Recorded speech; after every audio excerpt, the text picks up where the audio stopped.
పాలమూరు రంగారెడ్డి జిల్లాకు సంబంధించినటువంటి ప్రాజెక్టులో అవకతవకలు జరిగినాయి అని చెప్పేసి ఈరోజు పాలమూరు రంగారెడ్డి జిల్లాకు సంబంధించినటువంటి ఎమ్మెల్యేలు అందరూ కూడా ఈరోజు గాంధీ భవన్లో ప్రెస్ మీట్ నిర్వహించడం జరిగింది.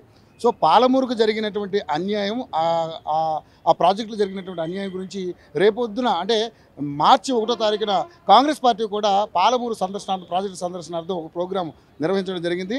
సో కేసీఆర్ చేసినటువంటి అవినీతి అంతా ఇంత కాదు, ప్రాజెక్టు విషయంలో లక్షల కోట్లు దోచుకున్నారని చెప్పేసి అందరూ మాట్లాడడం జరుగుతూ ఉంది. సో మన ముందు నారాయణపేట ఎమ్మెల్యే ఉన్నారో ఆవిడతో మాట్లాడదాం. నిజంగానే మరి ఈ ప్రాజెక్టుకి సంబంధించి వీళ్ళ దగ్గర ఏమేమి సమాచారం ఉందో ఆవిడని అడుగుతాం. మేడం, చూస్తే అన్ని ప్రాజెక్టులు అవినీతి జరిగిందంటున్నారు. వాళ్ళు కూడా పవర్ పాయింట్ ప్రాజెక్ట్ పెట్టి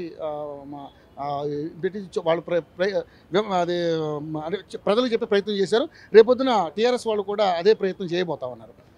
మేడిగడ్డ ప్రాజెక్ట్ని బూచిగా చూపించి కాంగ్రెస్ పార్టీ చేస్తున్నటువంటి ఈ దారుణాన్ని మనం ఎదురు దెబ్బ కొట్టాలని చెప్పేసి వాళ్ళు ప్లాన్ చేస్తే మీరు కౌంటర్గా పాలమూరు రంగారెడ్డి పెట్టుకున్నారు. ఏంటి కారణమే? ఒకటే అండి, ఇప్పుడు మేడిగడ్డ అందరం వెళ్ళి చూసి వచ్చామండి. ఇప్పుడు మేము చెప్పడం కాకుండా అక్కడ అందరూ చూసారు ఆల్రెడీ, వాళ్ళ పరిస్థితి ఏంటో అనేది చూసారు. ఇప్పుడు కొత్తగా మేము దానికోసం అని చెప్పి అసలు ఎలా అయింది అనేది మొత్తం ప్రెజెంటేషన్ అనే రూపంగా చూపించడం జరిగింది. ఇప్పుడు మేము పాలమూరు రంగారెడ్డి ఎందుకు వెళ్తున్నామంటే, ఇప్పుడు మేము నియోజకవర్గాలకు వెళ్ళినప్పుడు అందరు కూడా అడుగుతున్నారు, నీళ్ళు వచ్చాయంటున్నారు, పాలమూరు రంగారెడ్డి ఎక్కడ వచ్చాయని అడుగుతున్నారు. అప్పుడు అడిగినప్పుడు మేము కూడా ఆన్సరబుల్ ఉండాలి కదండి. ప్రాజెక్ట్ ఇంకా కన్స్ట్రక్షన్ అంటే లేదమ్మా, మాకు ఆల్రెడీ చూపించింది కదా, టీవీలో వచ్చింది కదా, ఒక పంప్ ఆన్ చేసి నీళ్ళు వచ్చినాయని చెప్పారు. ఇప్పుడు మేము ఆన్సరబుల్ అండి జనాలకి, ఎందుకంటే అక్కడ ఉన్న జనాలు మమ్మల్ని క్వశ్చన్ చేస్తున్నారు కాబట్టి జనాలకు కూడా ఆ నిజాలు చూపించాలనే మేము వెళ్తున్నామండి.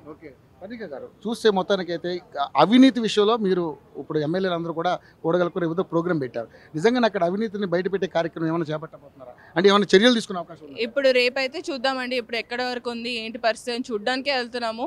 దాని తర్వాత దాని పరిస్థితి బట్టి తప్పకుండా ఇఫ్ రిక్వైర్డ్ అవన్నీ కూడా బయటకు వస్తాయండి. మరి రేవంత్ రెడ్డి గారు అన్నట్టుగా కేసీఆర్ గారిని ఒకవేళ అవినీతి ప్రూవ్ అయితే అరెస్ట్ చేసే అవకాశం ఉందంటారా? చూడాలండి, ఇప్పుడు ఎక్కడి వరకు వస్తుందో చూడాలి కదా. ఇప్పుడు మేము కూడా హౌ ఫార్ ఏమైంది అనేది ప్రతిదీ డీటెయిల్ తీసుకున్నాం. ఉట్టిగానే అరెస్ట్లు అయితే కావు ఎవరికి కూడా. గవర్నమెంట్ అనేది కూడా మేము అందరం కలిసి పనిచేస్తున్నాము, కలిసి చేస్తున్నాము. దాంట్లో రేవంత్ రెడ్డి గారు ఏ నిర్ణయం తీసుకున్నా తప్పకుండా it is for the right for the people అండి. వస్తున్నటువంటి 6 గ్యారెంటీల విషయంలో, రైతు బంధు విషయంలో చాలా రైతుల నుంచి నిరసనలు వ్యక్తం అవుతున్నాయి. ఎందుకంటే కేవలం 2-3 ఎకరాల వరకే, అది కూడా పాత ఏదైతే గవర్నమెంట్ ఉందో అదే ఆ అమౌంట్ ఇచ్చారు. వీళ్ళు 15,000 అన్నారు, ఏమి ఇవ్వలేదు. సో ఇప్పుడున్నటువంటి గ్యాస్ కూడా ఏదైతే రిలీజ్ చేశారో అది కూడా సంవత్సరానికి 3 మండలే ఇస్తారని చెప్పేసి అంటా ఉన్నారు. సో చెప్పిన మాటలు వేరుగా ఉన్నాయి, చేసేవి వేరుగా ఉన్నాయని చెప్పేసి విమర్శలు వస్తాయి. ఇప్పుడు జనాలకు కూడా చూస్తుంటే కూడా తెలుస్తుంది కదండి. ఇప్పుడు మాకు ఎలా అప్పగిచ్చారు అనేది మేము కూడా చూస్తే అప్పుల కుప్పలాగా అప్పగిచ్చారు. మేము కూడా అన్ని కూడా చేయాలంటే మాకు కూడా టైం పడుతుంది. ఒక్కొక్కటి చేసుకుంటూ వస్తున్నాం. అప్పటికే తప్పకుండా అండి, ఇప్పుడు ఒక్కొక్కటి చేసుకుంటూ వస్తున్నాం అన్నప్పుడు 2 ఆల్రెడీ అమలు చేసాం, మళ్ళీ ఇంకో 2 అమలు అయ్యాయి మొన్న. దాంతోపాటు మిగతా కూడా రానున్న రోజుల్లో తప్పకుండా అమలు అవుతాయండి. ఇప్పుడు 1 కాదు 2 కాదు. ఇప్పుడు మాకు కూడా కొత్త ప్రభుత్వం ఏర్పడ్డాక అది అప్పులతోనే వచ్చింది ప్రభుత్వం. మాకు కూడా we need to take time to understand ఏమవుతుంది అనేది, how to do it and how to reach to how people have to, జనాలకు ఎట్లా రీచ్ కావాలి అనేది కూడా చూస్తాం కాబట్టి. సో దాని ప్రాసెస్లో ఉన్నాం. తప్పకుండా ప్రతి గ్యారంటీ అనేది తప్పకుండా అమల్లోకి వస్తాయి కూడా. 53,000 కోట్ల రూపాయలు గ్యారంటీలకి మనం బడ్జెట్లో పెట్టారు.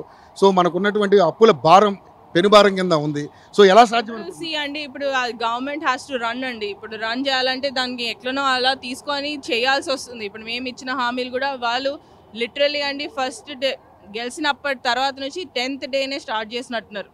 అమలు చేస్తారు, ఎప్పుడు చేస్తారు వాళ్ళు. మిగతా అన్ని కప్పిపుచ్చుకోవడానికి అడుగుతున్నారా లేకపోతే మరి దేనికి అడుగుతున్నారు అనేది వాళ్ళు కూడా చూసుకోవాలండి. జనాలు కూడా అర్థమవుతుంది. ఇట్స్ నాట్ దట్ జనాలకు అర్థం కావట్లేదని.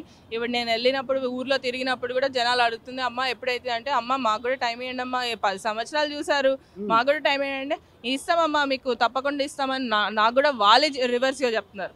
ఇప్పుడు నేను వాళ్ళకి సంజాయించినప్పుడు వాళ్ళు కూడా they are also responding well అండి. ఇప్పుడు if you don't make them understand they are seeing. ప్రతి వాళ్ళకి ఇప్పుడు మొబైల్ ఫోన్ ఉంటుంది, ఊర్లలో కూడా అవేర్నెస్ అనేది పెరుగుతుంది. ఇప్పుడు వాళ్ళని కూడా మనం ఎక్కడ కూడా you don't have to explain చేసే బాధ్యత మాకుంది. ఎక్స్ప్లెయిన్ చేస్తున్నాము, అదేవిధంగా వాళ్ళు అర్థం కూడా చేసుకుంటున్నారు. Thank you so much.